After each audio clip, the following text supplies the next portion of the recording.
అయితే నీతో నా నిబంధన స్థిరపరచుదును.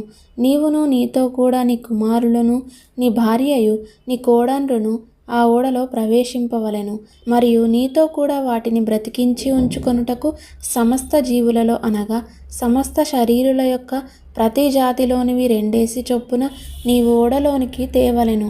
వాటిలో మగదియు ఆడదియు ఉండవలెను. నీవు వాటిని బ్రతికించి ఉంచుకొనుటకై వాటి జాతుల ప్రకారము పక్షులలోను, వాటి జాతుల ప్రకారము జంతువులలోను, వాటి జాతుల ప్రకారము నేలను ప్రాకు వాటన్నింటిలోనూ ప్రతి జాతిలో 2 చొప్పున నీ యొద్దకు అవి వచ్చును.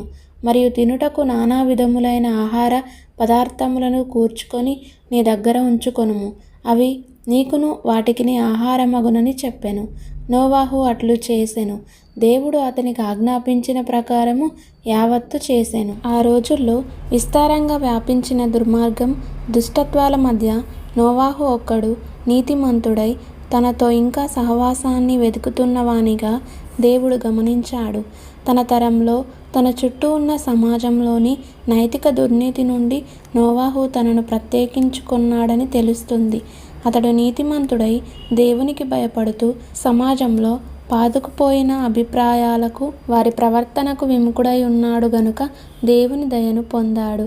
దేవునిలో విశ్వాసం కలిగి దేవునితో నడవడం ద్వారా ఆయన కృప వలన నోవాహు జీవితంలో ఈ నీతి వచ్చింది. అంటే విశ్వాసం మూలంగా దేవుని కనికరం కృపను స్వీకరించాలి. విశ్వాసం ఎంత కీలకమైందంటే అది దేవునితో నడవాలన్న నమ్మకమైన ప్రయత్నాన్ని మనలో పుట్టిస్తుంది. వక్రబుద్ధి గల ఈ తరం నుండి వేరుగా ఉండేలా తోడ్పడుతుంది. నోవాహు విశ్వాసమును బట్టి కలుగు నీతికి వారసుడాయెను అని హెబ్రీ పత్రికలో 11వ అధ్యాయం 7వ వచనంలో మనకు వివరిస్తుంది. నోవాహు యథార్థవర్తనుడేగాక నీతిని బోధించినవాడు అని కూడా మనకు క్రొత్త నిబంధన వివరిస్తుంది. జలప్రలయం రూపంలో వస్తున్న తన తీర్పు నుండి నోవాహు తప్పించుకుంటాడని దేవుడు తన నిబంధన ద్వారా అతనితో వాగ్దానం చేశాడు. నోవాహు దేవుణ్ణి, ఆయన మాటలను నమ్మడం ద్వారా ఆ నిబంధనకు స్పందించాడు.